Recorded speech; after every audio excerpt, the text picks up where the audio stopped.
No wonder Luffy को fifth emperor बुलाया जा रहा था क्योंकि उनकी total bounty black beard pirate से ज़्यादा है जो कि है 3.1 बिलियन बेरीज अप्रॉक्स।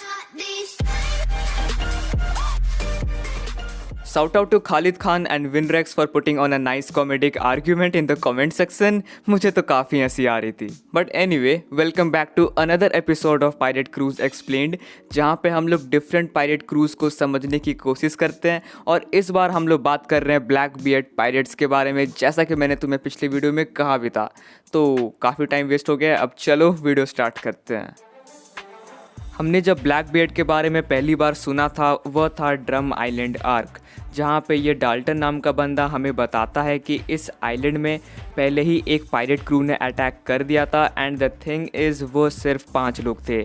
डाल्टन ये भी मेंशन करता है कि उस कैप्टन का नाम था ब्लैक बियर्ड और इसी जगह पे हमने पहली बार ब्लैक बियर्ड के बारे में सुना था। Now following the events of जाया आर्क, फाइनली हमें ब्लैक बियर्ड का फिजिकल अपीयरेंस देखने को मिलता है मॉक टाउन में एंड उसी के साथ हमें उसके क्रू से भी इंट्रोड्यूस कराया जाता है। जीजेस बर्गस, जो कि इनके क्रू का हेल्प्समैन है, यानी कि वही जो कि शिप को कंट्रोल करता है। और टाइम स्किप के बाद ये ब्लैक बियर्ड पायरेट्स का 10th टाइटैनिक कैप्टन्स में से एक है और फर्स्ट शिप का कैप्टन भी। बाकी इसके बाउंटी क्रू में सबसे ज़्यादा कम है जो कि है 20 मिलियन बेरीज। आई मीन इससे ज़्यादा तो लूफी की पहली बाउंटी थी।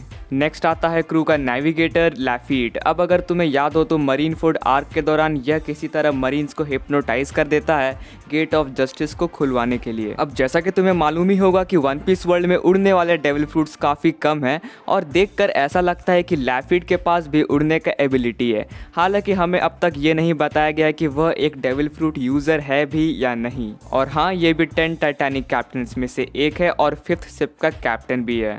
अब बात कर लेते हैं क्रू के डॉक्टर के बारे में, जिसको डेथ गॉड के नाम से भी बुलाया जाता है।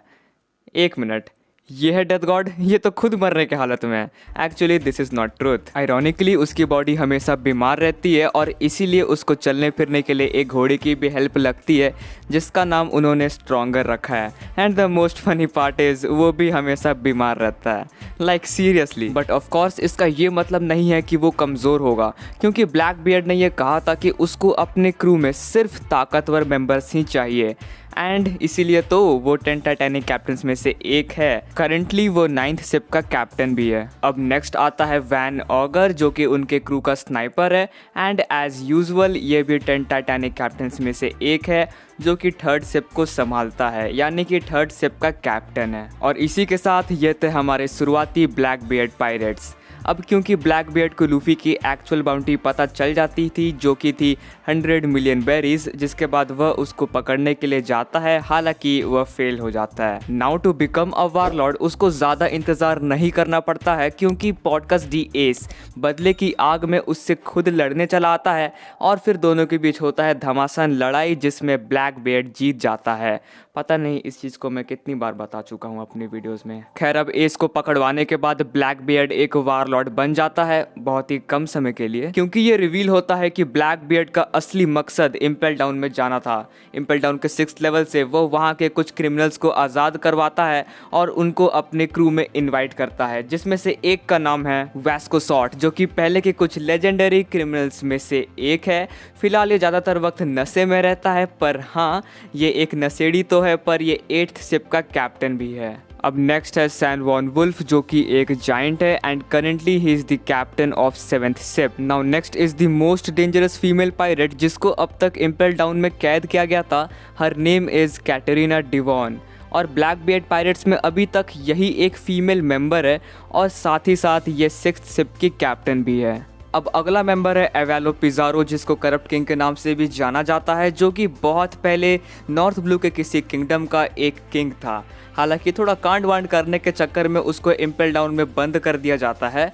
फिर ब्लैक बियर्ड आकर उसको बचाता है और अभी फ़िलहाल वो 4th शिप का कैप्टन है। अब एक ऐसे मेंबर के बारे में बात करते हैं जिसने ब्लैक बियर्ड पायरेट्स की जान बचाई थी। हाँ, मैं बात कर रहा हूँ सीरियो के बारे में। अगर सीरियो ब्लैक बियर्ड को मार्जलिन के पॉइजन का एंटीडोट नहीं देता तो शायद ब्लैक बियर्ड आज जिंदा नहीं होता। ओरिजिनली सीरियो इम्पेल डाउन का जेलर था, पर उसके बहुत से खराब बिहेवियर के कारण उसको कैद कर दिया जाता है। और वो ख़राब बिहेवियर क्या थे? वेल वो वहाँ के क्रिमिनल्स को मार डालता था जब भी वो कुछ शैतानियाँ करते थे, मतलब जान से ही मार डालता था और इसी वजह से उसको कैद कर दिया जाता है। हालांकि इस वायलेंस के बाद भी मार्जलिन उसको एक और मौका देता है जहाँ पे उसको ब्लैकबियर्ड को रोकना था, पर इस मौके को वो जाने देता है और उसके ऑर्डर्स को वो ना मानकर ब्लैकबियर्ड पायरेट्स के साथ मिल जाता है। And now he is the captain of second ship of Blackbeard pirates. तो ये है हमारे 10 टाइटैनिक कैप्टन्स। पर रूफी, यहाँ तो सिर्फ 9 ही लोग दिख रहे हैं। हाँ, यहाँ पे सिर्फ 9 ही लोग हैं क्योंकि 10वां हमारे सामने अब तक नहीं आया है, मतलब उसको रिवील नहीं किया गया है। पर ज़्यादातर लोग ये मानते हैं कि 10th टाइटैनिक कैप्टन और कोई नहीं बल्कि आओकीजी है, by analysing the event of Dressrosa arc. अब मरीन फोर्ड वार में चौथी बार एक्सप्लेन नहीं करने वाला। ओह, मुझे याद है कि मैंने कितनी बार एक्सप्लेन किया है। सीन को थोड़ा चेंज करते हैं। जब हमारे स्ट्रॉ हैट्स 2 साल की ट्रेनिंग में लगे हुए थे, तभी बाकी के वर्स्ट जनरेशन न्यू वर्ल्ड में जाने में लगे हुए थे, जिसमें से एक थी ज्वेलरी बॉनी। हालांकि बॉनी के साथ चीज़ें सही नहीं जाती हैं क्योंकि उसका पंगा ब्लैकबियर्ड से हो जाता है और फिर क्या, ब्लैकबियर्ड उसको कैप्चर कर लेता है और उसको एक ऑफ़र देता है कि वह उसकी बंदी बन जाए। और फिर क्या, वो लोग रोज का okay, let's not talk about that. Well, Bonnie उनके ऑफर को मना कर देती है, जिसके बाद ब्लैकबियर्ड ये डिसाइड करता है कि वो बॉनी को मरीन्स को दे देगा और उसके बदले में एक बैटल शिप का डिमांड करेगा। हालांकि वह दिन ब्लैकबियर्ड के लिए भी सही नहीं था क्योंकि उस बैटल शिप से आका इनू आ रहा होता है, जिसके बाद क्या, उनका ये ट्रेड पॉसिबल था ही नहीं। तो वो लोग वहाँ से चले जाते हैं बॉनी को अकेला छोड़कर। बेचारी बॉनी। अब इन 2 सालों के दौरान ब्लैकबियर्ड पायरेट्स में काफ़ी ग्रोथ होती है, मतलब उनके मेंबर्स काफ़ी ज़्यादा बढ़ जाते हैं, जिसकी वजह से उनको अपना फ्लीट बनाना पड़ता है। हाँ, वही 10 टाइटैनिक कैप्टन्स वाली जो कि इतनी देर से हम लोग बात कर रहे थे। अब इसी टाइम स्किप के दौरान एक और वार होती है नोन एज दी पे बैक वार। अरे वही जिसके बारे में हमने पिछले वीडियो में बात किया था। जिन लोगों ने नहीं देखी, ऊपर एक कार्ड आया होगा, जाके बाद में आराम से देख लेना। Now coming back to the video. इस वार में व्हाइट बियर्ड और ब्लैक बियर्ड की फाइट होती है जिसमें ब्लैक बियर्ड फिर से जीत जाता है, ऑफ कोर्स। खैर, इस वार के बाद ब्लैक बियर्ड एक एम्परर बन जाता है। Now following the results of Dressrosa arc, Jesus Burgess किसी तरह रिवॉल्यूशनरी आर्मी के हेडक्वार्टर्स को ढूंढने में कामयाब हो जाता है। अब पता नहीं क्यों ब्लैकबियर्ड ड्रैगन के बेस के ऊपर अटैक कर देता है। अब ड्रैगन ने ब्लैकबियर्ड का क्या बिगाड़ा?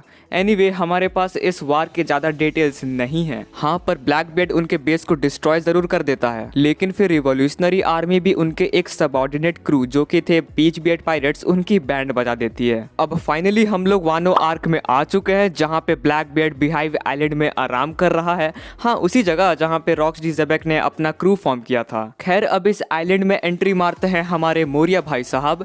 मोरिया को मैं काफ़ी हेट करता था, लेकिन अब इस सीन को देखने के बाद मुझे थोड़ा सा उसके लिए बुरा लगा। मोरिया यहाँ अपने दोस्त एब्सोलॉम को ढूंढने आया था, लेकिन फिर बाद में पता चलता है कि इन लोगों ने उसको मार डाला है और उसका डेविल फ्रूट सूखे सूखे नोमी अब सीरियो के पास है। और हाँ, हमें यह भी पता चलता है कि कैटरीना डिफॉन ने भी एक mythical zone type devil fruit खा लिया है, जो कि उसको एक 9 टेल फॉक्स में ट्रांसफॉर्म होने में हेल्प करता है। इन सब के बाद ब्लैकबियर्ड मोरिया को अपने क्रू में इन्वाइट करता है और अब वो लोग एक ऐसी चीज़ को ढूंढने के लिए निकल पड़ते हैं जिसके पीछे मरीन्स भी पड़ी हुई है।